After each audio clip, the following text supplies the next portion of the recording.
दोस्तों लाइटनिंग के बारे में तो हम सभी जानते हैं, हम सभी ने लाइटनिंग होते हुए देखा है। यहाँ पे एक पिक्चर में राइट साइड में आप देख सकते हैं, पिक्चर 1 में, कि क्लाउड्स के बीच में लाइटनिंग हो रही है। अब हमने क्या कभी ये जानने की कोशिश की है कि ऐसा क्यों होता है? एक और पिक्चर देखिए, सेकंड पिक्चर। इसमें एक डिवाइस की हेल्प से हमने लाइटनिंग प्रोड्यूस की है। यहाँ पर एक मेटेलिक केज है, उसके अंदर एक इंसान खड़ा है।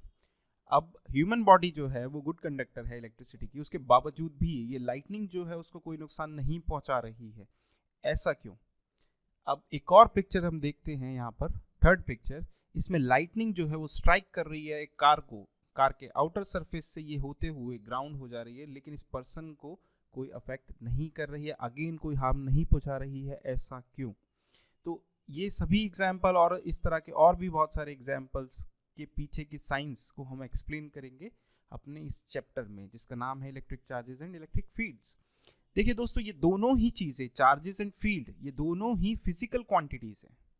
फिजिकल क्वांटिटीज जैसे कि मास, लेंथ, एक्सेलरेशन, फोर्स एटसेट्रा। तो देखिए, कोई भी फिजिकल क्वांटिटी होती है, उसकी कुछ फिजिकल प्रॉपर्टी होती है जिसकी वजह से उसको ऐसा बोला जाता है। जैसे कि मास। अब अगर हम कोई भी ऑब्जेक्ट हाथों में उठाते हैं तो हमें उसका कुछ भार महसूस होता है। अगर हम कोई दूसरा ऑब्जेक्ट उठाएंगे तो उसका भी कुछ भार होगा। अब ये ऑब्जेक्ट के साथ वेरी भी करता है। अब इस प्रॉपर्टी को, ये जो इंट्यूशन हमें हुआ है, इसको हमने बोला मास। इसी तरह से अगर हम लेंथ की बात करें तो जैसे हमारे हाथ में एक पेन है तो उसके कुछ साइज है। अगेन अगर मेरे हाथ में एक और स्टिक है जो इससे बड़ी है तो उसका कुछ साइज है, वो डिफरेंट है। ओके, और वो डिफरेंट किस तरह से है? अगर एक और पेन है जो इससे बड़ा है तो it may serve the same purpose, लेकिन उन दोनों के साइज में डिफरेंस है, फिजिकल अपीयरेंस में डिफरेंस है, जो कि हमें इंट्यूशन देता है लेंथ का, कि उनकी लेंथ में डिफरेंस है, जिससे हमें इंट्यूशन मिलता है लेंथ का। इसी तरह से जो इलेक्ट्रिक चार्ज और फील्ड भी दोनों ही फिजिकल क्वांटिटी, हमें इनका भी इंट्यूशन होना चाहिए। तो बारी बारी से हम इनको देखेंगे। सबसे पहले हम जानेंगे इलेक्ट्रिक चार्जेस के बारे में। उसके लिए हम कंसीडर करेंगे एलिमेंट्री पार्टिकल्स को। हम सभी जानते हैं कि हमारे पास 3 तरह के एलिमेंट्री पार्टिकल्स होते हैं, न्यूट्रॉन्स, प्रोटॉन्स एंड इलेक्ट्रॉन्स। इसमें से प्रोटॉन्स और इलेक्ट्रॉन्स जो हैं एक प्रॉपर्टी एग्जिबिट करते हैं जिसकी वजह से ये दोनों आपस में एक दूसरे को अट्रैक्ट करते हैं। अगर हम इन दोनों को साथ में ले लें तो ये एक दूसरे को अट्रैक्ट करते हैं। ओके, पर न्यूट्रॉन में ऐसा कुछ नहीं है। ओके, न्यूट्रॉन ऐसा शो नहीं करता है, ये एक न्यूट्रल पार्टिकल है। अगर हम 2 प्रोटॉन ले लें और 2 इलेक्ट्रॉन्स ले लें तो ये दोनों एक दूसरे को रिपेल करते हैं, यानी ये एक दूसरे को पे फोर्स लगा रहे हैं और एक दूसरे को अपोज कर रहे हैं, अपोजिंग फोर्स लगा रहे हैं। तो अब यानी कि ये दोनों पार्टिकल्स, प्रोटॉन्स और इलेक्ट्रॉन्स, ये दोनों पार्टिकल्स, इन दोनों में कुछ ऐसी प्रॉपर्टी है जिसकी वजह से ये दोनों आपस में एक दूसरे को अट्रैक्ट कर रहे हैं, और अगर सेम टाइप के पार्टिकल्स ले लें तो वो एक दूसरे को रिपेल करते हैं, जिसे कि हम बाद में जाके बोलेंगे इलेक्ट्रिक चार्ज। ये वैसे ये हम पहले से जानते हैं सभी, स्टिल हम एक बार ये सब देख रहे हैं। ओके, अब हम आगे बढ़ते हैं। देखिए, तो ये इसका इंट्यूशन है, लेकिन ये सब कुछ हो रहा है माइक्रोस्कोपिक लेवल पे। तो अब हम माइक्रोस्कोपिक लेवल की चीजें तो ऑब्जर्व कर नहीं सकते अपनी नेकेड आई से या अपनी सेंसेस से। और साथ ही साथ क्या हो रहा है कि जैसे कोई भी एटम जो कि बिल्डिंग ब्लॉक है किसी भी ऑब्जेक्ट या बॉडी का, वो मिलकर बना होता है न्यूट्रॉन, प्रोटॉन्स और इलेक्ट्रॉन्स से।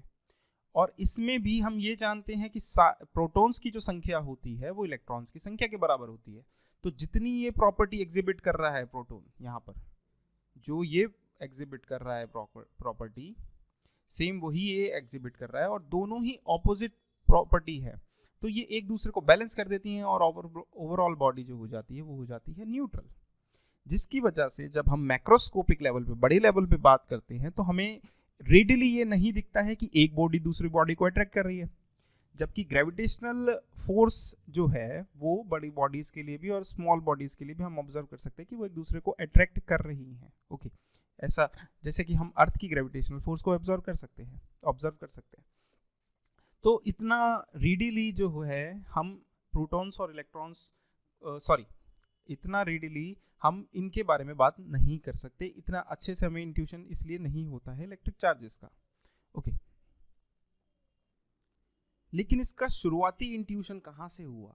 अभी तो हम जानते हैं कि प्रोटॉन्स और प्रोटॉन्स रिपेल कर रहे हैं, प्रोटॉन इलेक्ट्रॉन अट्रैक्ट कर रहे हैं एंड इलेक्ट्रॉन इलेक्ट्रॉन रिपेल कर रहे हैं, लेकिन इसकी शुरुआत कहाँ से हुई? कहाँ से हमें इंट्यूशन हुआ कि ऐसी कोई प्रॉपर्टी एग्जिस्ट करती है? उसके लिए हमें जाना पड़ेगा अराउंड 600 BC बैक। ओके, तो इस टाइम में ये ऑब्जर्व किया गया कि सिल्क का एक टुकड़ा या कपड़ा, अगर हम बात करें, उसको एक ग्लास रॉड के पास रखें तो वो अट्रैक्ट नहीं करेगा ऑब्वियसली, लेकिन अगर हम इस ग्लास रॉड को इस सिल्क रोड पे सिल्क के कपड़े पे अगर रब करें तो रब करने के बाद ये एक दूसरे को अट्रैक्ट करते हुए पाए गए। इसी तरह से अगर मैं एक और कपड़ा भी ले लूंगा और एक और ग्लास रॉड से उसे रब कर दूंगा तो अगेन वो क्या करेंगे, एक दूसरे को रब करने पे अट्रैक्ट करेंगे। ओके, ये पाया गया, ये फिनोमेना ऑब्जर्व किया गया। अब देखिए, साथ ही साथ एक और चीज ऑब्जर्व की गई, जब मैं इन सिल्क के टुकड़ों को रब करने के बाद पास में लाता हूं तो ये एक दूसरे को रिपेल करने लगते हैं। एंड सेम होता है ग्लास रॉड्स के साथ, जब इन्हें रब करने के बाद मैं पास में लाता हूं तो ये भी क्या कर रहे हैं, रिपेल कर रहे हैं। अब बहुत ही सालों की स्टडी के बाद, बहुत सारे एक्सपेरिमेंट्स के बाद ये चीज आइडेंटिफाई की गई कि ऐसा होता है इलेक्ट्रिक चार्जेस की वजह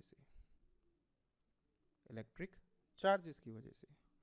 और ये दो तरह के होते हैं। ओके, मैं इन पे नंबर डाल रहा हूं, अभी हम आगे बात करेंगे। तो ये होते हैं दो तरह के।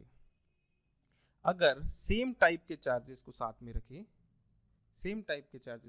रखें तो वो दोनों करते हैं रिपेल, और अगर दो डिफरेंट टाइप के पार्टिकल्स को साथ में रखें तो वो करते हैं अट्रैक्ट। ये ऑब्जर्व किया गया इसकी प्रॉपर्टी। अब इसके बेसिस पे ऊपर वाले फिनोमेना को, यानी कि सिल्क के टुकड़े के साथ जब हमने ग्लास रॉड को रब किया था तो वो अट्रैक्ट करने लगे थे, और सिल्क के टुकड़े आपस में रिपेल और ग्लास के टुकड़े आपस में रिपेल करने लगे थे। ये इस चीज़ को हमने कैसे एक्सप्लेन किया? देखिए, इस चीज़ को ऐसे एक्सप्लेन किया गया कि कोई भी जो बॉडी है, चाहे वो सिल्क का टुकड़ा है या ग्लास रॉड है, वो मिलकर के बनी है एटम से। ओके, एटम्स का जो न्यूक्लियस होता है उसमें प्रोटॉन्स होते हैं और न्यूट्रॉन्स होते हैं, ये हम सभी जानते हैं, और उसके आउटर शेल्स में होते हैं इलेक्ट्रॉन्स। उसमें भी जो सबसे लास्ट वाले शेल के इलेक्ट्रॉन्स होते हैं वो न्यूक्लियस से लूजली बाउंड होते हैं, जिसकी वजह से जब हम ग्लास रॉड को इस सिल्क के टुकड़े के साथ रब करते हैं तो फ्रिक्शन की वजह से इसमें से कुछ पार्टिकल्स जो हैं, ग्लास रॉड के कुछ पार्टिकल्स जो हैं, वो यहाँ ट्रांसफर हो जाते हैं। इलेक्ट्रॉन्स यहाँ पर सिल्क के टुकड़े पर ट्रांसफर हो जाते हैं। अब इन पार्टिकल्स की वजह से हुआ क्या कि यहाँ पे पहले जो नंबर ऑफ प्रोटॉन्स और नंबर ऑफ इलेक्ट्रॉन्स बराबर थे, अब यहाँ पर नंबर ऑफ इलेक्ट्रॉन्स कम होने की वजह से नंबर ऑफ प्रोटॉन्स हो गए ज़्यादा। यहाँ पे उल्टा फिनोमेना हुआ, यहाँ पे नंबर ऑफ इलेक्ट्रॉन्स जो हो गए वो ज़्यादा हो गए नंबर ऑफ प्रोटॉन से, जिसकी वजह से ये फिनोमेना अकर कर रहा है। ओके, ये एक दूसरे को अट्रैक्ट कर रहे हैं, तो वहीं उसको नाम दिया गया कि यहाँ पे जो एडिशनल इलेक्ट्रॉन्स आए हैं और यहाँ पे क्योंकि प्रोटॉन्स जो हैं, जिसकी वजह से यहाँ पे पॉजिटिव चार्ज डेवलप हुआ है, इसकी वजह से ये अट्रैक्शन मुमकिन हो पाया है। तो यहाँ पर कहा गया कि इलेक्ट्रॉन्स और प्रोटॉन्स ये प्रॉपर्टी एग्जिबिट करते हैं जिसको बोला गया कि ये चार्ज हैं, और क्योंकि इलेक्ट्रॉन्स और प्रोटॉन्स दोनों पे ही इक्वल अमाउंट ऑफ चार्ज पाया गया। देखिए, इसको फिर से हम देखते हैं, इलेक्ट्रॉन्स पे जितना चार्ज है उतना ही प्रोटॉन्स पे चार्ज है। चार्ज की बात करें तो इक्वल है दोनों का। अब जितने नंबर ऑफ इलेक्ट्रॉन्स हैं उतने ही प्रोटॉन्स हैं किसी भी एटम में, तो ये साथ ही मिलकर के क्या करते हैं, न्यूट्रल बॉडी हमें देते हैं। कोई भी बॉडी जो होती है इसकी वजह से वो न्यूट्रल होती है। अब क्योंकि इलेक्ट्रॉन्स और प्रोटॉन्स जो होते हैं वो एक दूसरे के इफेक्ट को नलीफाई कर देते हैं और न्यूट्रल हमें देते हैं, इसीलिए इनको कहा गया कि ये एक दूसरे के अपोजिट हैं। और बाद में बेंजामिन फ्रैंकलिन ने इनमें से पॉजिटिव चार्ज को प्रोटॉन्स को कहा कि ये पॉजिटिव चार्ज रखते हैं और ये नेगेटिव चार्ज रखता है इलेक्ट्रॉन। ये सिर्फ नेमिंग की गई है क्योंकि पॉजिटिव और नेगेटिव मिलकर के न्यूट्रल हो जाते हैं। देखिए, अब अगर हम बात करें अपनी एनसीईआरटी की, तो शुरुआत में ये कुछ एग्जाम्पल्स लिए गए हैं और एक सिल्क के टुकड़े का और ये ग्लास रॉड का एग्जाम्पल भी दिया गया है। कुछ और एग्जाम्पल दिए, पहले हम एक काम करते हैं, उनको देख लेते हैं, फिर हम आते हैं अपनी एनसीईआरटी में कि इसमें क्या क्या एग्जाम्पल्स हमने कवर कर लिए हैं। देखिए, एक और टुकड़ा लिया गया यहाँ पर, यहाँ पर हमने ली कैट्स फर। ये फर जो है, जब इससे हमने रब किया प्लास्टिक रॉड को, तो फिर से वही फिनोमेना हुआ है। रब करने पे ये एक दूसरे को अट्रैक्ट करने लगे। लेकिन इस बार क्या हुआ कि कैट के फर से जो है इलेक्ट्रॉन्स ट्रांसफर हो रहे हैं प्लास्टिक रॉड्स पर, प्लास्टिक की रॉड पर। तो अब होगा क्या कि कैट फर जो होगी ये हो जाएगी, ये जो हो जाएगी, ये कौन सा चार्ज आ जाएगा इसके ऊपर? इसके ऊपर आ जाएगा पॉजिटिव चार्ज, और ये प्लास्टिक रॉड जो है इसके ऊपर नेगेटिव चार्ज आ जाएगा। देखिए, अभी हमने सबसे पहले बात की थी कि प्रोटॉन्स और इलेक्ट्रॉन एक दूसरे को अट्रैक्ट करते हैं, प्रोटॉन्स रिपेल करते हैं, इलेक्ट्रॉन्स रिपेल करते हैं आपस में। तो हमने कहा था कि माइक्रोस्कोपिक फिनोमेना है, लेकिन यहाँ पर आप देख सकते हैं कि ये फिनोमेना जो है ये मैक्रोस्कोपिक लेवल पे भी हम ऑब्जर्व कर पा रहे हैं, और इसी की वजह से हमें इंट्यूशन हुआ कि ऐसी कोई चीज़ एग्जिस्ट करती है। ओके, तो अब यहाँ पर कुछ फिगर्स दी हुई है, हम उनको देखते हैं क्या शो किया गया है। यहाँ पे देखिए, फिगर 1.1 में अगर हम बात करें तो कहा जा रहा है कि रॉड्स एंड पिथ बॉल्स, ठीक है, पिथ बॉल्स के बारे में हम देखेंगे अभी। इनकी मदद से दिखाया गया है कि लाइक चार्जेस रिपेल कर रहे हैं और अनलाइक चार्जेस अट्रैक्ट कर रहे हैं। देखिए, जब ग्लास रॉड से इलेक्ट्रॉन यहाँ पर आए थे तो ग्लास रॉड पर पॉजिटिव चार्ज आ गया था और सिल्क के टुकड़े पे नेगेटिव चार्ज आ गया था। और अगर हम बात करें कैट फर और प्लास्टिक रॉड की, तो कैट फर से प्लास्टिक रॉड पर आए हैं तो यहाँ पर आ जाएगा पॉजिटिव चार्ज और यहाँ पर आ जाएगा नेगेटिव चार्ज, यानी कि प्लास्टिक रॉड जो है वो नेगेटिव चार्ज होगी और ग्लास रॉड पॉजिटिव चार्ज होगी। देखिए, यहाँ पे एक एग्जांपल दिखाया हुआ है।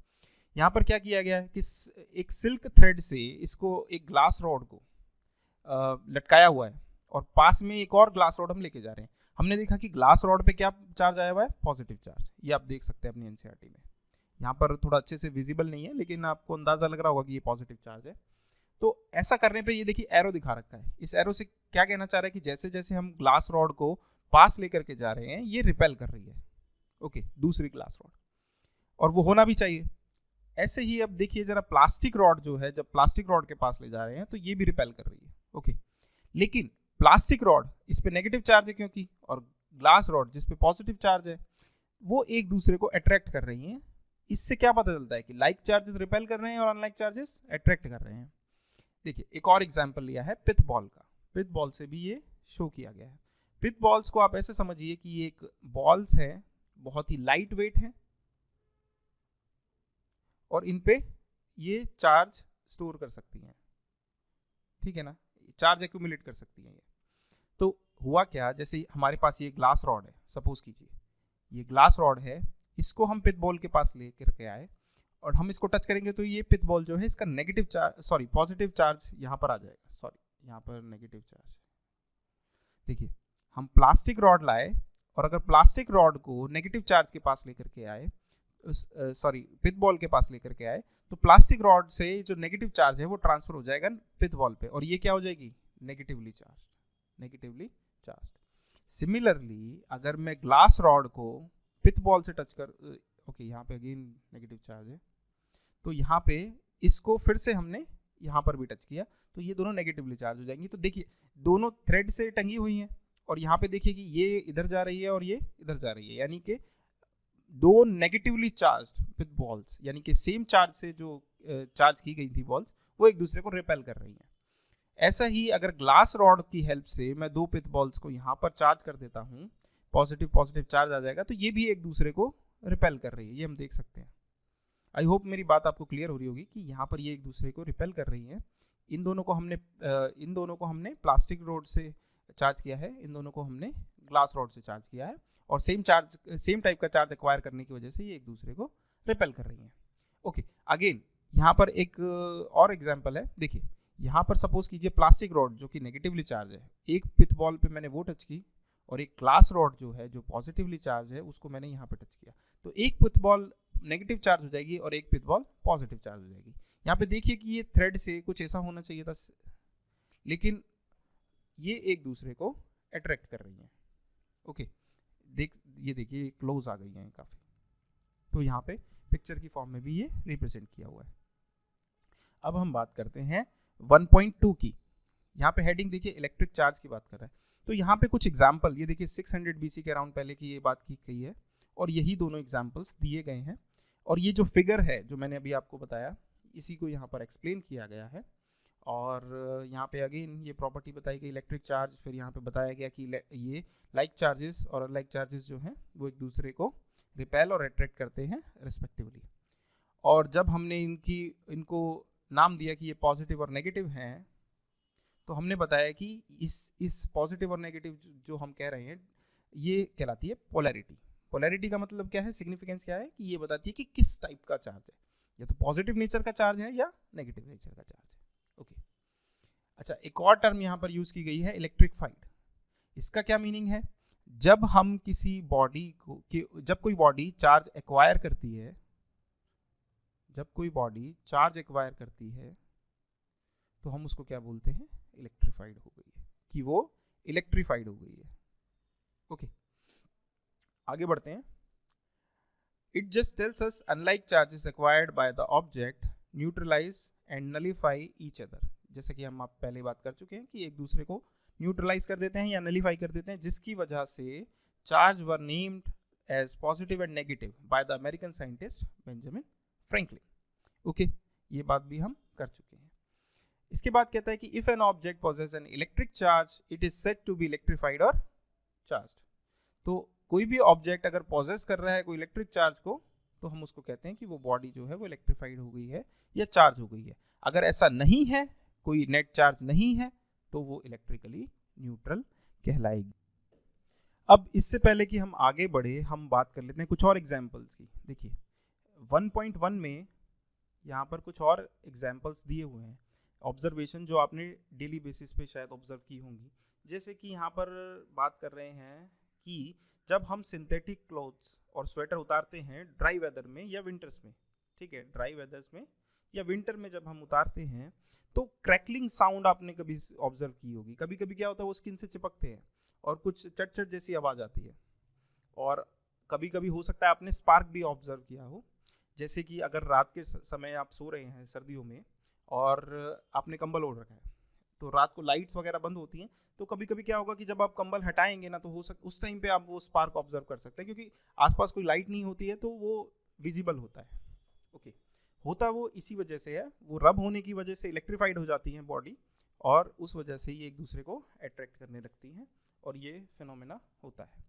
अब देखिए एक और एग्जाम्पल यहाँ पे दिया है, electric discharge in the lightning we see in the sky during thunderstorm. जैसा कि हमने बात की थी यहाँ पर अपनी फिगर 1 में। एक्चुअल में होता क्या है कि क्लाउड्स जो होते हैं वो चार्जेस फॉर्म कर लेते हैं, चार्जेस एक्वायर कर लेते हैं बहुत सारा। सपोज कीजिए यहाँ पे नेगेटिव चार्ज है और यहाँ पे सपोज कीजिए एक पॉजिटिव चार्ज रीजन डेवलप हो गया है। तो जब ये चार्ज बिल्ड होने लगता है और बहुत ज़्यादा हो जाता है, तो इनके बीच जो अट्रैक्शन फोर्स होती है वो इतनी ज़्यादा हो जाती है कि इनके पार्टिकल्स जो होते हैं वो मूव करना शुरू कर देते हैं, यानी एक्सेलरेट करना शुरू कर देते हैं। क्योंकि एक फोर्स है तो एक्सेलरेशन होगा। अब एक्सेलरेट होने के बाद ये एक दूसरे से कोलाइड करते हैं, इनकी स्पीड इतनी ज़्यादा होती है और एक दूसरे से कोलाइड करने के बाद इतनी ज़्यादा हीट जनरेट करते हैं कि ये लाइट की फॉर्म में अपीयर होने लगती है, जिसको हम बोलते हैं लाइटनिंग। जब देखिए जब चार्ज मूव करने लगता है ना, जब चार्ज मूव करने लगता है तो करंट प्रोड्यूस होता है, इलेक्ट्रिक करंट प्रोड्यूस होता है। ओके, अगर पानी बहने लगता है तो हम उसको बोलते हैं वाटर करंट। ऐसे ही अगर चार्ज मूव करने लगता है तो हम उसको बोलते हैं इलेक्ट्रिक करंट। अब जब ये इलेक्ट्रिक करंट एयर से ट्रेवल करता है तो वो लाइटनिंग की फॉर्म में अपीयर होता है, जैसा कि हम यहाँ पे देख सकते हैं। ऐसे ही कभी कभी बादलों से धरती पर भी लाइटनिंग होती है। उस टाइम पे 10 से 100 मिलियन वोल्ट्स तक वो पोटेंशियल डिफरेंस डेवलप हो जाता है और तब ये लाइटनिंग अगर करती है। और ये इसका जो करंट होता है वो किलो एम्पियर्स की रेंज में जाता है, 10 kilo amperes, 30 kilo amperes, 3 kilo amperes, ऐसे इतना मैग्नीट्यूड का ये करंट प्रोड्यूस करता है। ओके, अब सेकंड फिगर में जब हम देखते हैं तो होता क्या है कि यहाँ पे ये जो डिवाइस है, इस डिवाइस की हेल्प से हम यहाँ पर चार्ज एक्यूमुलेट करते हैं, बहुत ज़्यादा चार्ज एक्यूमुलेट करते हैं कि अगेन वही चीज़ होने लगती है कि पार्टिकल्स जो होते हैं वो मूव करना शुरू कर देते हैं और यहाँ पे लाइटनिंग की फॉर्म में ये अपीयर होते हैं। देखिए ये इस पर्सन को क्यों अफेक्ट नहीं कर रहा है, और मेटल के बीच में ये पोटेंशियल का जो कॉन्सेप्ट है, ये पोटेंशियल का जो कॉन्सेप्ट है वो आगे हम इस चैप्टर में समझेंगे। अगेन हम इस एग्जांपल को रेफर करेंगे और इस एग्जांपल के रेफरेंस से उसको फिर से समझेंगे। साथ ही साथ जब हम इलेक्ट्रिक फील्ड्स की बात करेंगे तो हम ये बताएंगे कि ये आदमी सेफ कैसे है, इसको कुछ हुआ क्यों नहीं। उसी के ही एग्जाम्पल से हम इसको भी फिनोमेना को भी एक्सप्लेन करेंगे कि ये आदमी क्यों सेफ है, इसको कुछ क्यों नहीं हुआ जबकि लाइटनिंग गिर रही है। ये मैंने बताया कि इलेक्ट्रिक करंट जब चार्जेस एयर के थ्रू ट्रेवल करते हैं तो वो लाइटनिंग की फॉर्म में अपीयर होते हैं। तो ये करंट हो गया एक तरह से। अब ये करंट हो गया तो इस बंदे को शॉक क्यों नहीं लगा, ये जानेंगे हम जब हम इलेक्ट्रिक फील्ड को स्टडी करेंगे। ओके, तो ये एग्जाम्पल हैं कुछ लाइटनिंग के। अच्छा, अब देखिए कि मैंने कहा कि जब चार्जेस मूव करने लगते हैं तो वो इलेक्ट्रिक करंट प्रोड्यूस करते हैं, लेकिन अगर चार्ज स्टैटिक भी रहते हैं, स्टैटिक का मतलब रेस्ट में भी रहते हैं, यानी कि अगर प्रोटॉन और इलेक्ट्रॉन है अगर हमारे पास और अगर वो स्टेशनरी है दोनों, तो क्या वो एक दूसरे पे फोर्स नहीं लगाएंगे क्या? बिल्कुल लगाएंगे फोर्स। ओके, तो यहाँ पर अभी हमने शुरुआती जो स्टडी करनी है वो करनी है इलेक्ट्रोस्टैटिक्स की। इलेक्ट्रोस्टैटिक्स की अब ये दो वर्ड से मिलके बना है। इसका संधि विच्छेद करेंगे। इलेक्ट्रो मीन्स इलेक्ट्रॉन्स की बात की गई है और यहाँ पे स्टैटिक्स का मतलब होता है रेस्ट। तो इलेक्ट्रॉन बेसिकली रिप्रेजेंट करता है चार्ज को, ठीक है।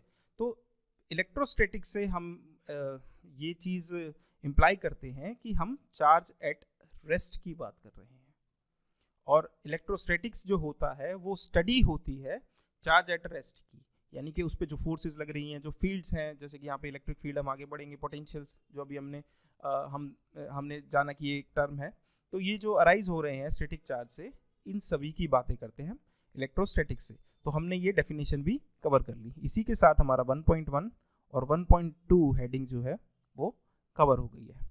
अब इसके बाद एक ब्लू बॉक्स आता है जो कि आपकी नॉलेज के लिए ठीक है, आपको पता होना चाहिए, लेकिन इसके बारे में हम बात करेंगे चैप्टर के एंड में। अदरवाइज इसका एग्जाम पॉइंट ऑफ व्यू से बहुत ज़्यादा इम्पोर्टेंस नहीं है। अच्छा, ये एक पॉइंट रह गया है। देखिए, एक गोल्ड लीफ इलेक्ट्रोस्कोप की बात की जा रही है। गोल्ड लीफ इलेक्ट्रोस्कोप, ये क्या चीज़ है? ठीक है, तो बेसिकली ये यूज़ करते हैं हम चार्ज को आइडेंटिफाई करने के लिए कि कोई बॉडी चार्ज्ड है, इलेक्ट्रीफाइड है,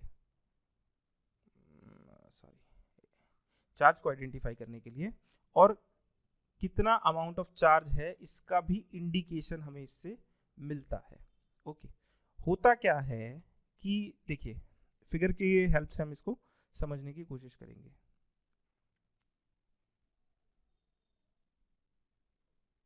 देखिए यहाँ पर एक बॉक्स है, ये देखिए ए में अगर आप यहाँ पर देखें तो ये एक बॉक्स है, और यहाँ पर ये ग्लास विंडो दे रखी है ताकि हमें दिखाई दे सके कि अंदर हो क्या रहा है। ये हमारा क्या है? ये सब हमारा बॉक्स है। ओके, इस बॉक्स के ऊपर ये एक रबड़ है, यहाँ पर मैं कलर चेंज कर लेता हूँ, शायद आपको नज़र नहीं आ रहा होगा। ओके, ये एक रबड़ है, इसके अंदर एक ये रॉड इंसर्ट की गई है। ये एक मेटेलिक रॉड है और इसके ऊपर मेटेलिक नॉब है। ओके, तो ये क्या है? एक रॉड है मेटेलिक, इसके ऊपर एक बॉल शेप्ड स्ट्रक्चर है, और यही रॉड को रबड़ जो लगाई है ये वो फिक्स करने के लिए लगाई है ताकि वो इसके अंदर गिरे ना, बॉक्स के अंदर ना गिरे और ये स्टिल रह सके।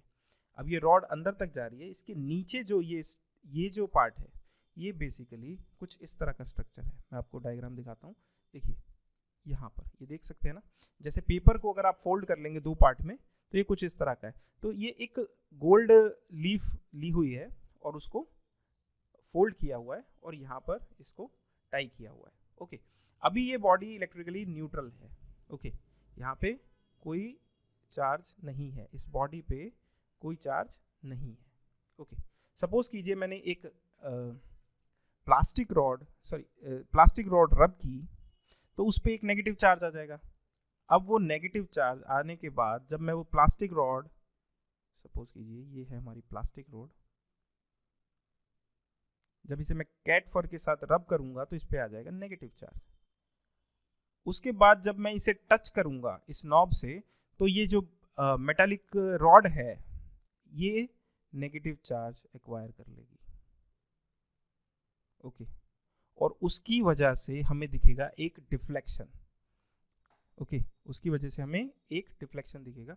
देखिए मैं इसको ड्रॉ करने की कोशिश करता हूँ, आई डोंट नो कितना मैं उसमें सक्सेसफुल होऊंगा। ओके, तो ये पेपर, ये आप मान लीजिए 2 लीव्स है, ये इसके 2 लीव्स है।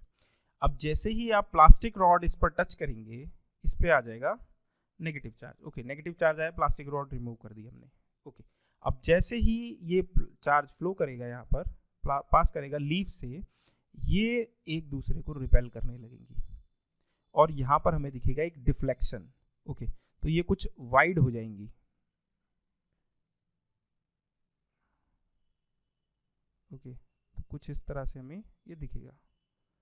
बहुत अच्छे से मैं ड्रॉ नहीं कर पा रहा हूँ लेकिन आई होप आप समझ रहे होंगे कि यहाँ पे एक डिफ्लेक्शन हमको दिखेगा। ये देखिए ये सेपरेट हो गई है। अगर हम कोई चार्ज बॉडी इस नॉब से टच करते हैं तो यहाँ पे हमें ये डिफ्लेक्शन देखने को मिलेगा, और जितने ज़्यादा चार्ज होगा वो बॉडी जिसको हमने टच किया है उतना ज़्यादा डिफ्लेक्शन देखने को मिलेगा। तो डिग्री ऑफ डिफ्लेक्शन हमें बता देगा, इससे इंडिकेशन मिलेगा कि कितना चार्ज उस बॉडी पर है, मतलब इंडिकेशन मिलेगा। ऑब्वियसली इससे हमें न्यूमेरिकल वैल्यू नहीं पता चलेगी लेकिन एक इंडिकेशन हमें मिल जाएगा। ओके, तो ये बात है गोल्ड लीफ इलेक्ट्रोस्कोप। अब जल्दी से हम 2-3 छोटी छोटी बातें देख लेते हैं जो शायद हमने इग्नोर कर दी हैं। ओके, सबसे पहले मैं बता दूं कि ये जो है ये टच नहीं कर रहा है इस बॉक्स को। ओके, ये गोल्ड लीफ जो है ये हवा में है। ओके, आप ये देख लीजिए फिगर, इससे थोड़ा आइडिया हो जाएगा आपको। कुछ इस तरह का स्ट्रक्चर है वो। ओके, अब देखिए यहाँ पे रबड़ यूज की गई है। रबड़ क्यों यूज की गई है, क्या हमने ये सोचा अभी तक? सिर्फ हमने इसके मैकेनिज्म पे ध्यान दिया, लेकिन यहाँ पे रबड़ क्यों यूज की गई है इसका भी अपना इंपॉर्टेंस है। ओके, अच्छा, अगर हम ऊपर जाएं और ऊपर वाली फिगर की भी बात करें, देखिए वहां पे रबड़ था और यहाँ पे आप देखिए सिल्क थ्रेड से ये टंगे हुए हैं सब के सब। तो ऐसा क्यों है? यहाँ पे अगेन देखिए पिथ बॉल्स की अगर हम बात करें तो ये भी सिल्क थ्रेड से टंगी हुई हैं। ओके, तो ऐसा क्यों है? ये सभी बातें, तमाम बातें को हम डिस्कस करेंगे आगे। अभी के लिए हम मैकेनिज्म पे ही ध्यान देते हैं। ओके, अब यहाँ पर बताया गया है कि आप इस गोल्ड लीफ इलेक्ट्रोस्कोप को स्टडी कर सकते हैं या घर पे भी इस तरह का एक डिवाइस बना करके उसको यूज करके देख सकते हैं। देखिए आपको करना क्या होगा, एक बॉटल लीजिए, एक देखिए हमारे जो पर्दे टांगने वाले, जो कर्टेंस टांगने के लिए जो रॉड्स होती है, एल्यूमिनियम रॉड्स होती हैं, उनमें से एक रॉड उठा लीजिए, उसका 20 सेंटीमीटर तक का एक टुकड़ा कट कर लीजिए यहाँ से। ओके, बाकी का पार्ट आप रिमूव कर दीजिए। एक सेकेंड, तो ये बाकी का पार्ट हम इसका रिमूव कर देते हैं। ओके, और इसका बल्ब जो है वो आप रखिएगा, ये चीज़ आप रखिएगा। उसको आप एक सफिशिएंटली लार्ज एक बॉटल ले लीजिए, इस कुछ इस तरह। अब ये जो कॉर्क है इसमें हमें होल करना है एक, कुछ इस तरह से कि ये जो रॉड है वो इसके अंदर फिट हो जाए, ये जो बेस है इसका टच ना करे, और यहाँ पर ये इस तरह से कुछ दिखने लगे। आई होप आपको अंदाजा हो रहा होगा इसको देख करके। अब मैं ये रबड़ चेंज कर लेता हूँ। ओके, अब क्या कीजिए, एक एल्यूमिनियम फॉइल ले लीजिए, जैसे कि हम खाना पैक करने के लिए घरों में हम यूज़ करते हैं आमतौर पर, वो हम ले सकते हैं और उसका इसी तरह का एक स्ट्रक्चर बना करके, कुछ इसी तरह का स्ट्रक्चर बना करके, जो हमने गोल्ड लीफ से बनाया हुआ था, कुछ उसी तरह का स्ट्रक्चर यहाँ पे बना करके इसको चिपका दीजिए। ओके, अब अगर जब आप यहाँ पे टच करेंगे कोई भी चार्ज रॉड, तो या कोई सिल्क का क्लॉथ रब करने के बाद भी आप टच कर सकते हैं, ग्लास रॉड भी टच कर सकते हैं, और उससे हम यहाँ पर एक डिफ्लेक्शन देख सकते हैं। ओके, तो ये हो गया हमारा घर में देसी जुगाड़, घर में बनाया हुआ इलेक्ट्रोस्कोप। ओके, तो यहाँ पे ये कुछ मैंने हाईलाइट किया हुआ है, थिन एल्यूमिनियम फॉइल आप ले सकते हैं यहाँ पे। ये यही सब चीज़ें यहाँ पर डिस्क्रिप्शन में लिखा हुआ है। ओके, डिस्क्राइब किया हुआ है लैंग्वेज में। To understand how electroscope works. अच्छा, एक वाइट पेपर स्ट्रिप का एग्जांपल भी आप ले सकते हैं। ये एक वाइट पेपर स्ट्रिप आपने ली, इसको आप बस आयरन कर दीजिए, यहाँ पे आयरन कर दीजिए और उसके बाद उसको इस तरह से फोल्ड कर दीजिए। आप देखेंगे कि ये एक दूसरे को रिपेल कर रहे हैं। ओके, तो इससे भी कुछ अंदेशा लग सकता है। देखिए, अब जितने भी हमने एग्जाम्पल पढ़े हैं, सिल्क रॉड, सिल्क वाला और ग्रास रॉड वाला, फर और प्लास्टिक रॉड वाला, और ये पेपर वाला एग्जाम्पल जो भी पढ़ा है, क्या ये हमें इंट्यूशन नहीं दे रहे हैं कि एक फिजिकल प्रॉपर्टी है जिसको हमने चार्ज बोला है? तो ये मैक्रोस्कोपिक लेवल पे भी हम इनको ऑब्जर्व कर सकते हैं। देखिए, normally the material is electrically neutral, ये भी हम बात कर चुके हैं। कोई भी मटेरियल एटम से मिलकर बना होता है, एटम्स में जितने प्रोटॉन्स होते हैं उतने इलेक्ट्रॉन्स होते हैं, और वो एक दूसरे को बैलेंस करके रखते हैं, इसीलिए एटम न्यूट्रल होता है, इसीलिए कोई भी मटेरियल भी न्यूट्रल होता है। तो अगर ये कोई मटेरियल है तो ये भी न्यूट्रल होता है ओवरऑल। इसकी वजह से ये आपस में एक दूसरे को अट्रैक्ट नहीं करते। Forces that hold the molecules together, forces that hold the atom together in the solid. Okay, अच्छा, यही वो forces हैं जो कि मॉलिक्यूल्स को साथ में रखती हैं या फिर एटम्स को साथ में रखती हैं किसी सॉलिड में। ओके, तो आप जैसे कि एक सॉलिड स्टेट नाम का चैप्टर है जिसमें आप एटम्स का अरेंजमेंट देखेंगे, face centred cubic, body centred cubic, कुछ इस तरह के आप अरेंजमेंट्स देखेंगे। तो उसमें एटम्स किस तरह से अरेंज होते हैं वो आप देखेंगे, ऑब्जर्व करेंगे केमिस्ट्री में। तो उन एटम्स को उसी तरह से अरेंज करे हुए रखने में किस फोर्स का हाथ है? इसी फोर्स का हाथ है। ओके, आगे बढ़ते हैं। When we say that the body is charged, we always refer to excess charge or deficit charge. Okay, तो हम क्या बात करते हैं कि या तो वो चार्ज कहते हैं कि एक्सेस चार्ज है या फिर डेफिसिट, या तो उस पर एक्सेस ऑफ चार्ज है या फिर उस पर डेफिसिट ऑफ चार्ज है। ऐसा क्यों बोलते हैं? देखिए, यहाँ पे कोई, ये हम अगेन सिल्क और ग्लास रॉड का एग्जांपल लेते हैं। तो होता क्या है कि इलेक्ट्रॉन्स जो होते हैं वो हो जाते हैं यहाँ पे ट्रांसफर, तो यहाँ पे इनकी डेफिशिएंसी क्रिएट हो गई, डेफिशिएंसी, और यहाँ पर ये हो गए एक्सेस में। इसी पॉइंट को ध्यान में रखते हुए ये बोला गया है कि या तो कोई बॉडी एक्सेस ऑफ चार्ज होती है या डेफिसिट ऑफ चार्ज होती है। A body can thus be charge positively by losing some electrons, positive charge के लिए इलेक्ट्रॉन्स लूज करना पड़ेगा, और अगर नेगेटिव चार्ज करना है तो इलेक्ट्रॉन्स गेन करना पड़ेगा। तो एक तरह से देखिए, प्रोटॉन्स तो कभी ट्रांसफर करते नहीं है, प्रोटॉन्स तो हमारे बॉडी से ट्रांसफर करेंगे नहीं, सिर्फ इलेक्ट्रॉन्स ही करने वाले हैं। तो हम क्या कहते हैं कि इलेक्ट्रॉन्स लूज करना या फिर इलेक्ट्रॉन्स गेन करना, इसी से हमारे चार्ज डेवलप होते हैं। ओके, आगे बात करेंगे हम कंडक्टर्स एंड। देखिए, बहुत ही आसान डेफिनेशंस होती हैं कंडक्टर एंड इंसुलेटर की, और हम सभी जानते हैं, बचपन से हम ये पढ़ते आ रहे हैं कि कंडक्टर्स क्या होते हैं और इंसुलेटर क्या होते हैं। देखिए, कुछ ऐसे मटेरियल्स होते हैं जिनके पास आउटर मोस्ट शेल में जो इलेक्ट्रॉन्स होते हैं वो फ्री टू मूव होते हैं। ओके, तो उनको हम बोल देते हैं कंडक्टर्स, और कुछ ऐसे होते हैं जिन पे फ्री नहीं होते, वो बहुत ही हाई रेजिस्टेंस ऑफर करते हैं इलेक्ट्रॉन्स के मूवमेंट को, उनको हम क्या बोल देते हैं? इंसुलेटर। अब इनके कुछ एग्जाम्पल्स दिए हुए हैं। कंडक्टर्स के एग्जाम्पल क्या हैं? मेटेलिक ऑब्जेक्ट्स जनरली कंडक्टर्स होते हैं, और अगर हम बात करें इंसुलेटर की तो जैसे कि प्लास्टिक हो गया, नाइलॉन, वुड, ये ऑफर करते हैं हाई रेजिस्टेंस। ओके, लेकिन हमें इनसे हट करके कुछ बातें करनी है कंडक्टर्स और इंसुलेटर के बारे में। देखिए, जब हम किसी कंडक्टर की बात करते हैं, जैसे कि हमने अभी बात की अपने गोल्ड लीफ इलेक्ट्रोस्कोप की, ओके, तो इसमें कुछ इस तरह का फिगर हमारे पास बना हुआ था। ओके, अब हो क्या रहा था कि हमने रॉड टच किए, ये नेगेटिवली चार्ज कोई रॉड है, इसको हमने इससे टच किया। ओके, तो हुआ क्या कि यहाँ पर एक्यूमुलेट हो जाएंगे नेगेटिव चार्जेस। मैं इसको डिफरेंट पेन से ड्रॉ कर देता हूँ। यहाँ पे क्या हुआ, नेगेटिव चार्जेस एक्यूमुलेट हो गए। अब बहुत सारे नेगेटिव चार्जेस जब एक एरिया में एक्यूमुलेट हो जाएंगे, एक्यूमुलेट हो गए, तो वो एक दूसरे पे फोर्स भी तो लगा रहे होंगे, फोर्स ऑफ रिपल्शन, ये रिपल्शन फोर्स लगा रहे होंगे। अब हम जानते हैं कि कंडक्टर्स की क्या प्रॉपर्टी होती है कि फ्री इलेक्ट्रॉन्स के मूवमेंट को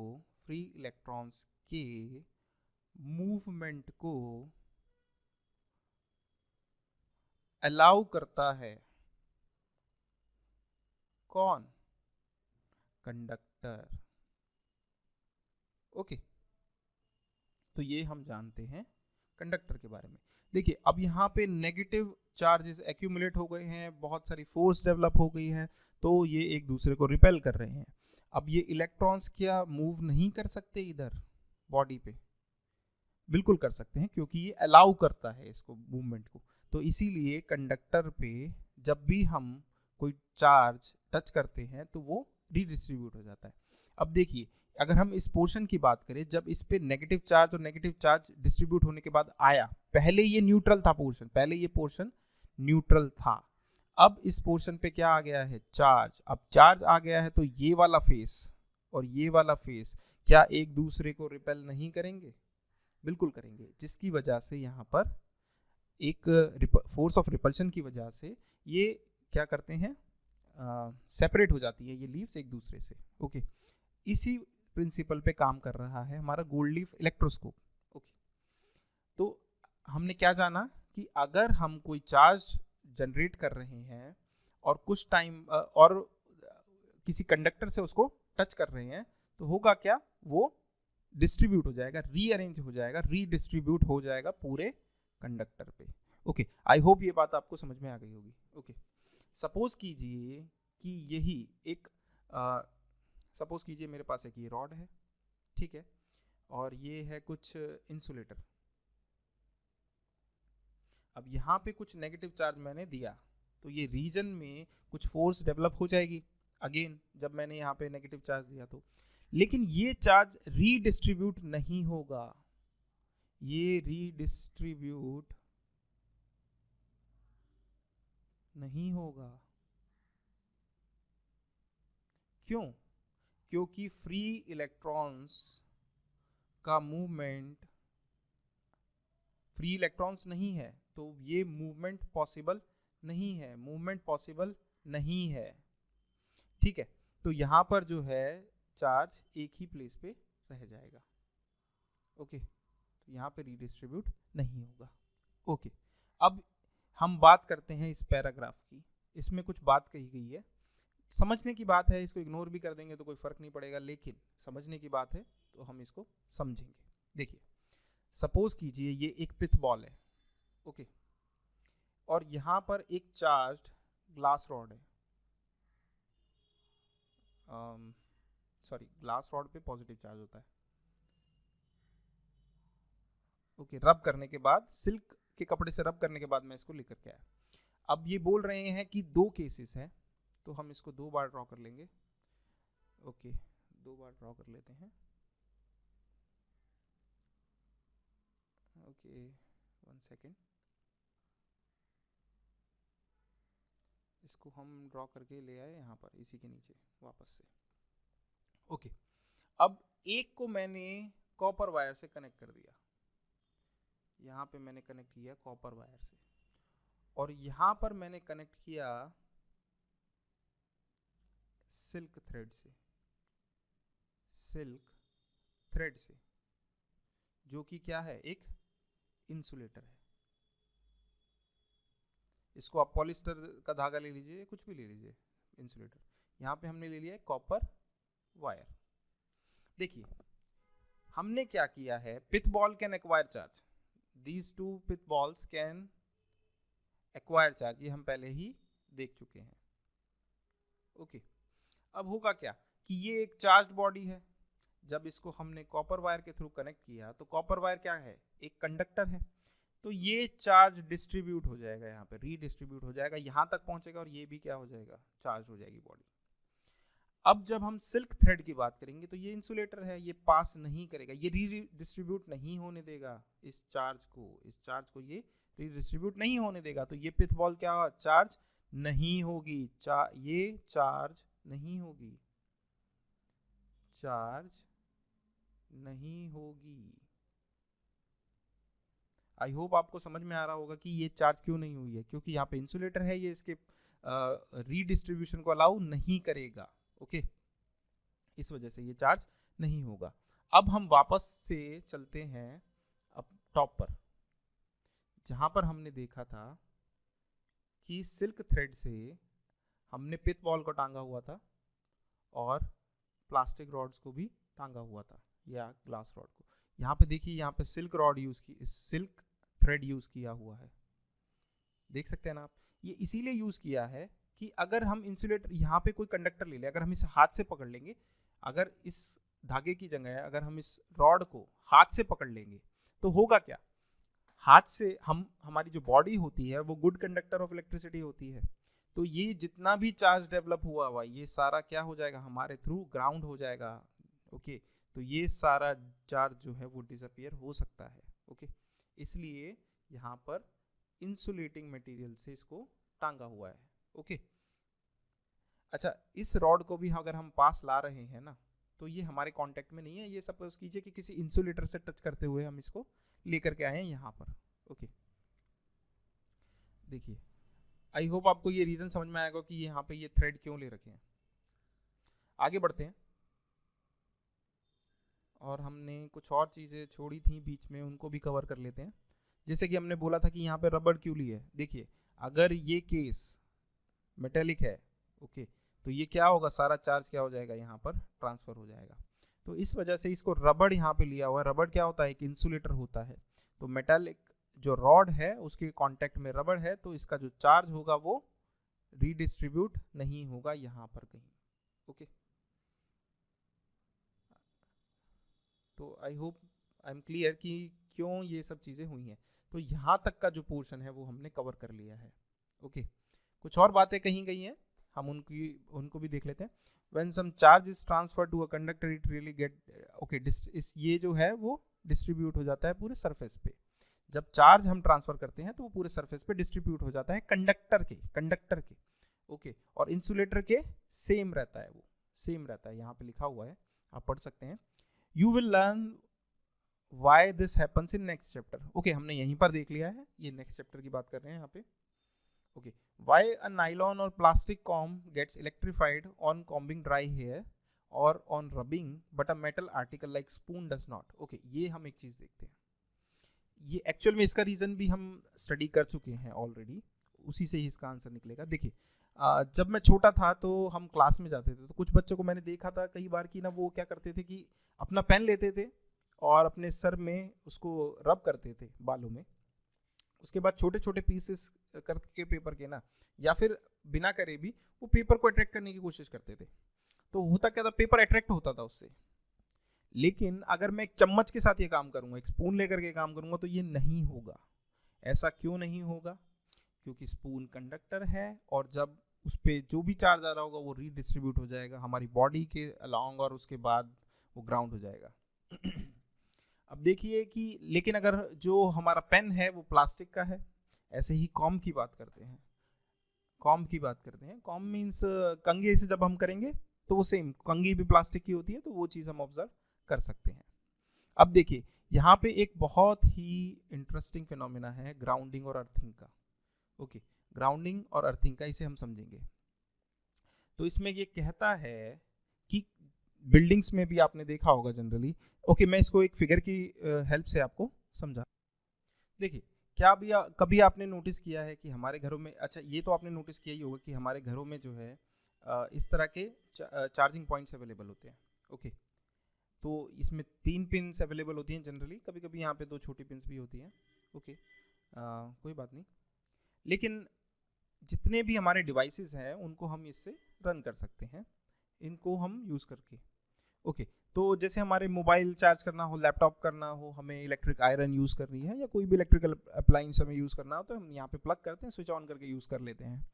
लेकिन यहाँ पे देखिए जैसे हमारा जो मोबाइल चार्जर होता है वो 2 पिन चार्जर होता है मोस्ट ऑफ द टाइम्स, लेकिन जितने भी हाई पावर डिवाइसेस होते हैं उनमें यहाँ पर 3 पिन्स होती हैं। उन 3 पिन्स में भी ये जो टॉप वाली पिन होती है, ये देखिए ये जो है ये थिक भी है और लॉन्ग भी है इन कंपैरिजन टू इन दोनों के। ओके ऐसा क्यों है और चार्जर में इस थर्ड पॉइंट की ज़रूरत क्यों नहीं है? ओके तो यहाँ पर ये ऑब्वियसली इसी थर्ड पिन के लिए यूज़ किया जाता है। तो यहाँ पर इसका पर्पस क्या है, हम अपने इलेक्ट्रिकल अप्लायंसेस को सिर्फ इन दोनों पिन से रन कर सकते हैं। ओके इनमें से एक होती है लाइव और एक होता है न्यूट्रल पॉइंट। ये जो थर्ड पॉइंट होता है इसके बिना हम रन कर सकते हैं, लेकिन हम इसको सेफ्टी के लिए रखते हैं। इसको हम बोलते हैं अर्थ पॉइंट, अर्थिंग या ग्राउंडिंग के लिए हम इसको यूज करते हैं। देखिए जानते हैं इसका रीजन क्या है, वही बात यहाँ पर भी कर रहे हैं कि ग्राउंडिंग और अर्थिंग की बात कर रहे हैं। देखिए होता क्या है कि बिल्डिंग्स में हम ये इस तरह के सॉकेट्स यूज करते हैं। ओके अब हमारे जो अप्लायंसेस होते हैं कुछ जो इस तरह के होते हैं, होता क्या है कि जब मेटल केसिंग होती है किसी डिवाइस की, ओके तो उसको प्रोटेक्ट करने के लिए जनरली हम यहाँ पर ये थर्ड पिन का यूज़ करते हैं, और जितने भी हाई पावर डिवाइसेस होते हैं उनके लिए हम इनको यूज़ करते हैं।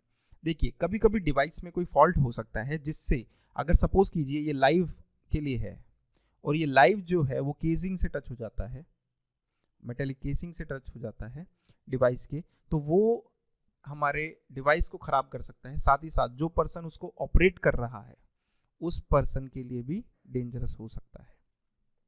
ओके तो इस वजह से एक ये पिन हम जो है ये इसको यूज़ करते हैं। तो जो एडिशनल करंट होता है या फॉल्ट की कंडीशन में क्या होता है कि ये पिन जो है इस पॉइंट से कनेक्टेड होगा और ये पॉइंट जो है ये अर्थ होगा। सपोज कीजिए ये अर्थ का सरफेस है, तो ये एक मेटेलिक वायर के थ्रू, थिक मेटेलिक वायर के थ्रू एक यहाँ पे डीपली बरीड कर देते हैं एक थिक मेटल प्लेट के साथ। ओके तो उससे होता क्या है कि ये जो एडिशनल करंट होता है वो ग्राउंड हो जाता है। ओके और सेफ्टी एश्योर हो जाती है। अब इसी वजह से इसको थिक रखा जाता है। आपने देखा होगा, सुना होगा, 10th क्लास में पढ़ा भी होगा कि जो रेजिस्टेंस होता है वो इन्वर्सली प्रोपोर्शनल होता है एरिया के। तो जितना क्रॉस सेक्शनल एरिया बढ़ेगा रेजिस्टेंस उतना घटेगा। तो इसीलिए इसको थिक रखा जाता है ताकि जो एडिशनल करंट है उसके अनहेल्दी कंडीशन में, फॉल्टी कंडीशन में जब वो ग्राउंड की तरफ जा रहा है तो उसको रेजिस्टेंस ज़्यादा ऑफर ना हो। ओके इसीलिए इसकी लंबाई भी थोड़ी ज़्यादा रखी जाती है। आई होप आपको ये बात समझ में आई होगी कि हम अर्थिंग और ग्राउंडिंग क्यों करते हैं। ओके इसी के साथ हमारा 1.3 भी ख़त्म होता है। अब हम बात करेंगे फिर से प्रीवियस एग्जाम्पल की जो हमने ली थी। हमने बात की थी कि हम पेपर पीसेस को, छोटे छोटे पेपर पीसेस अगर हम कर लें और एक ग्लास रॉड अगर हम उसके पास ला रहे हैं, सपोज कीजिए एग्जाम्पल के लिए वो पॉजिटिवली चार्ज ग्लास रॉड है, तो ये रब करने के बाद लाए हैं हम सिल्क से, तो ये क्या करते हैं, अट्रैक्ट होते हैं पीसेस, ये पीसेस अट्रैक्ट होते हैं। ओके अब ऐसा क्यों होता है? पेपर जो है वो है पेपर, वो क्या होता है, एक इंसुलेटर होता है पेपर।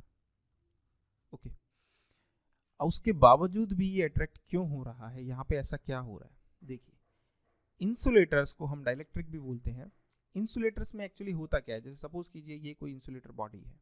ओके अब यहाँ पर एक चार्ज बॉडी हम इसके पास लाए, इसको आप ग्लास रॉड समझ लीजिए या कुछ भी, तो होगा क्या कि इसमें इलेक्ट्रॉन्स जो है वो फ्री तो नहीं है, इलेक्ट्रॉन्स इसके फ्री तो नहीं है। ओके लेकिन जो आउटर मोस्ट शेल में इलेक्ट्रॉन्स होंगे वो यहाँ पे अट्रैक्ट तो होंगे ही इस ग्लास रॉड से, इस ग्लास रॉड से वो अट्रैक्ट तो होंगे ही। तो होता क्या है कि यहाँ पर नेगेटिव चार्ज जो होता है वो आ जाता है, एक्यूमुलेट हो जाता है। तो अगर ये हमारा एटम है तो वो कुछ इस तरह का स्ट्रक्चर फॉर्म कर लेता है। ओके मैं इसको अच्छे से ड्रॉ कर देता हूँ, ये कुछ इस तरह का स्ट्रक्चर ड्रॉ हो जाता है। ओके जिसकी वजह से ये अट्रैक्शन मुमकिन हो पाता है। ओके अब हमने बात की फ्रिक्शन से इलेक्ट्रिसिटी प्रोड्यूस करने की। जब हमने रब किए थे दो ऑब्जेक्ट्स को। फिर हमने कांटेक्ट से चार्जिंग की बात की। हमने क्या किया, अगर हमने पिथ बॉल को चार्ज करना है तो हमने इसको एक रॉड से टच किया, चार्ज रॉड से टच किया, और इस पे भी क्या आ जाएगा, पॉजिटिव चार्ज आ गया। अगर नेगेटिव से टच किया होता तो नेगेटिव चार्ज आ जाता। ये क्या है, पिथ बॉल है। तो यहाँ पे हमने चार्जिंग बाय कांटेक्ट की बात की। अब हमने ये बात की charging by induction. Induction means induce charge, charge जो डेवलप हो रहा है ऑटोमेटिकली बिना टच किए। ओके, तो ये देखिए यहाँ पर हवा में चार्ज डेवलप हो गया ना, यहाँ पर ये देख सकते हैं ना हम। तो इस चार्ज को, ये जो डेवलप हुआ है, इसको हम बोलते हैं इंड्यूस चार्ज। ओके, इसी को हम बोलते हैं चार्जिंग बाय इंडक्शन। तो यहाँ पे देखिए चार्जिंग बाय कांटेक्ट की को मैंने हाईलाइट कर रखा है इस टॉपिक में, जो कि हम देख चुके हैं। इसके बाद हमें बात करनी है चार्जिंग बाय इंडक्शन की। तो यहाँ पे भी एक और एग्जांपल दिया हुआ है पिथ बॉल्स की हेल्प से, और हम उसको भी समझने की कोशिश करेंगे पेपर के साथ साथ। देखिए ये जो स्टैंड्स हैं, ये इंसुलेटिंग स्टैंड है, ये सभी इंसुलेटिंग स्टैंड है। तो और इनके ऊपर पिथ बॉल को रखा गया है। अब किया क्या गया है कि ये दोनों पिथ बॉल्स जो हैं, ये दोनों पिथ बॉल्स जो हैं एक दूसरे से कांटेक्ट में टच किए हुए हैं, ठीक है। अब देखिए यहाँ से एक ग्लास रॉड हम लेकर के आए, ग्लास रॉड पॉजिटिवली चार्ज है, पॉजिटिवली चार्ज। अब पॉजिटिवली चार्ज होगी और ये तो होगा क्या कि यहाँ पे नेगेटिव चार्ज इंड्यूस होगा। जब ये पॉजिटिव चार्ज रॉड हम यहाँ पे नजदीक लाएंगे तो यहाँ पे नेगेटिव चार्ज इंड्यूस होगा, इंड्यूस होगा पेपर की तरह। एक्चुअल में क्या होगा कि यहाँ पे जो एटम्स होंगे, यहाँ पे जो एटम्स होंगे उन सॉरी यहाँ पे होगा क्या कि इसमें कुछ फ्री इलेक्ट्रॉन्स है, क्योंकि ये कंडक्टर है, और यहाँ पे भी कुछ फ्री इलेक्ट्रॉन्स है। तो वो इलेक्ट्रॉन्स भी यहाँ पे ट्रांसफर हो जाएंगे और इसके इलेक्ट्रॉन्स भी जो होंगे वो इधर आ जाएंगे, इस एरिया में आ जाएंगे। ओके, क्यों, क्योंकि इस एरिया में ये रॉड जो है वो इसके पॉजिटिवली चार्ज रॉड जो है उसके पास है, तो ये अट्रैक्ट होकर के यहाँ पर आ जाएंगे। तो अब ये जो बॉडी हो गई, ये क्या हो गई, यहाँ पे पॉजिटिव चार्ज एक्यूमुलेट हो गया और यहाँ पर नेगेटिव चार्ज एक्यूमुलेट हो गया। ये हम देख सकते हैं पिक्चर की हेल्प से। ओके, आगे बढ़ते हैं। आई होप ये तो आपको समझ में आ ही गया होगा।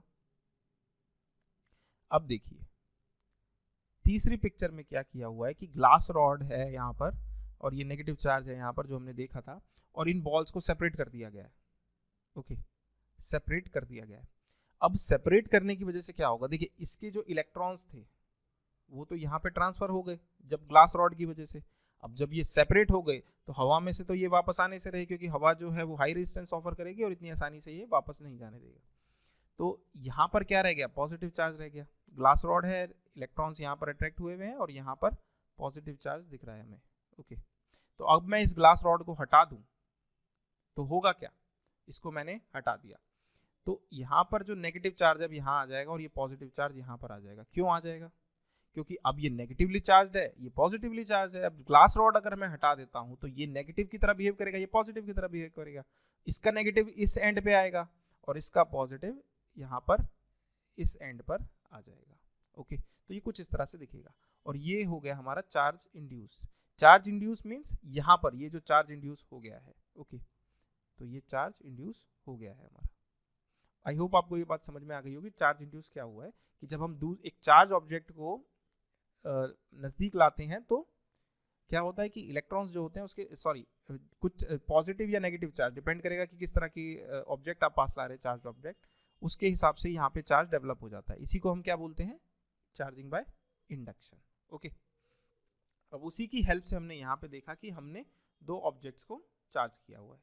ओके, अब सपोज कीजिए एक ऐसा सिनेरियो जहाँ पर ये रॉड है, इससे हमने किया, यहाँ पे चार्ज इंड्यूस हो गया, यहाँ पर भी चार्ज इंड्यूस हो गया।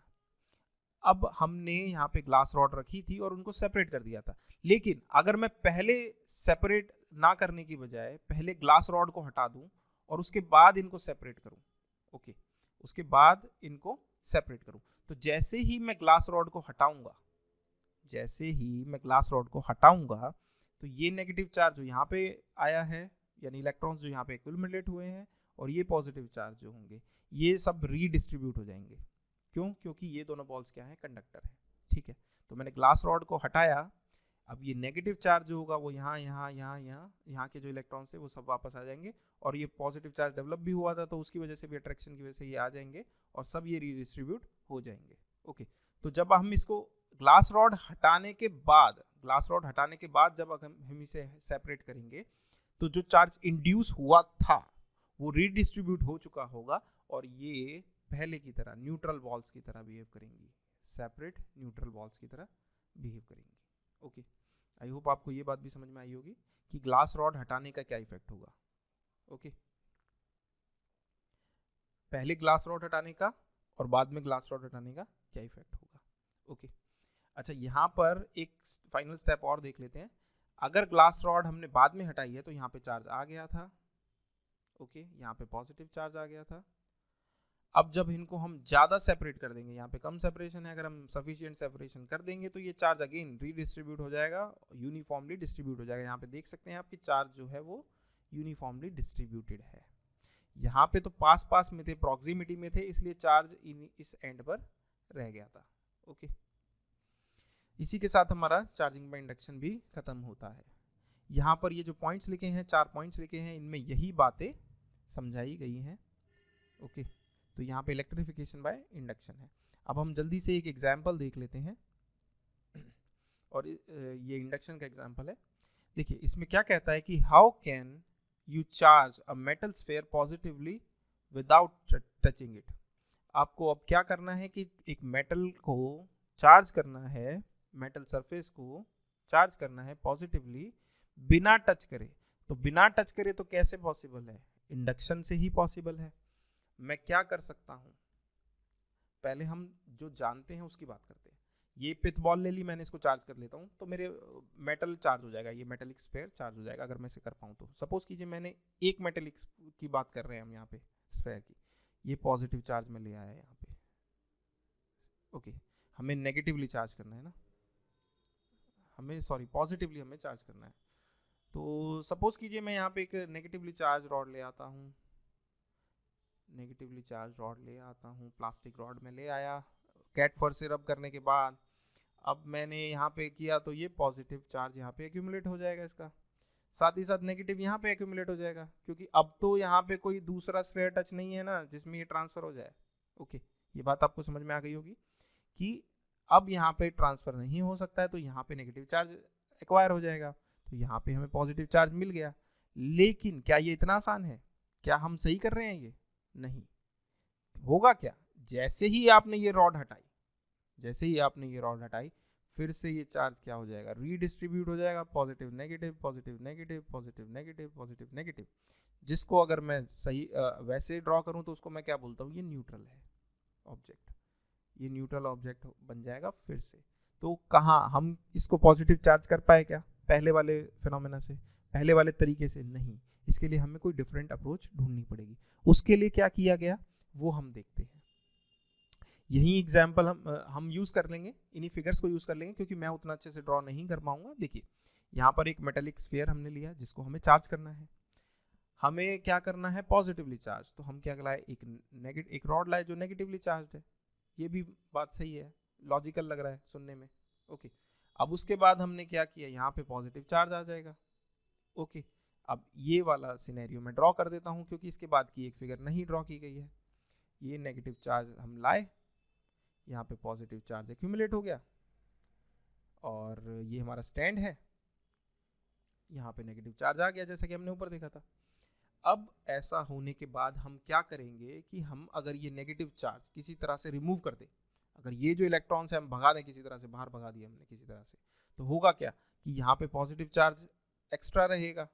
तो अब हम ये ग्लास रॉड हटा भी देंगे तो ये पॉजिटिव चार्ज जो होगा वो रीडिस्ट्रीब्यूट होकर के भी ये जो बॉल रहेगी वो पॉजिटिवली चार्ज रहेगी।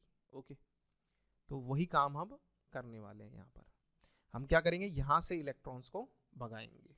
ओके, उसके लिए हम क्या करते हैं? इसको हम कर देते हैं ग्राउंड। देखिए हमने ऊपर एक एग्जाम्पल देखा जहाँ पे अर्थिंग और ग्राउंडिंग का, जिसमें हो क्या रहा था कि जब हमें फॉल्टी कंडीशन से बचने के लिए जो एक्स्ट्रा करंट होता है वो हम ग्राउंड कर देते हैं। तो होता क्या है कि जो चार्जेस होते हैं उसी के फ्लो को हम करंट बोलते हैं। जब इलेक्ट्रॉन फ्लो करने लगता है तो हम उसी को बोलते हैं कि करंट फ्लो कर रहा है। जिस डायरेक्शन में करंट फ्लो करता है उसके अपोजिट डायरेक्शन में इलेक्ट्रॉन्स फ्लो करते हैं, ऐसा हम मानते हैं कन्वेंशनली। ओके, अब देखिए मैं क्या करूंगा, मैं इसको कर दूंगा ग्राउंड। ग्राउंड करने से क्या होगा, ग्राउंड जो होता है उसको 0 वोल्ट पे हम मानते हैं हमेशा। ओके, ये इसको हम एक ऐसा इनफाइनाइट सोर्स मानते हैं जिसका पोटेंशियल है 0 वोल्ट। इसको इजी टर्म में कैसे समझे, क्योंकि अभी तो पोटेंशियल हम जानते नहीं है, तो बस आप ये समझिए कि इससे हमने कोई भी बॉडी कनेक्ट की है तो वो उसको कर देगी न्यूट्रल। अगर दोबारा सुन लीजिए, अगर अर्थ से हम कोई भी बॉडी को कनेक्ट करते हैं, उस पर कुछ चार्ज है, तो अर्थ क्या करेगी, उसको न्यूट्रलाइज करने की कोशिश करेगी।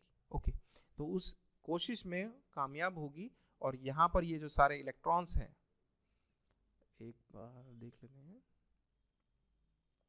ओके, ये सभी जो इलेक्ट्रॉन्स है ये सब क्या हो जाएंगे, ग्राउंड हो जाएंगे।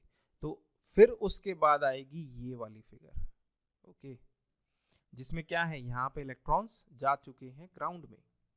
अब देखिए यहाँ पर सिर्फ क्या रह गया, पॉजिटिव चार्ज, और पॉजिटिव चार्ज यहाँ पे, sorry, okay okay okay okay, यहाँ पे मैंने मिस कर दी थी ये फिगर।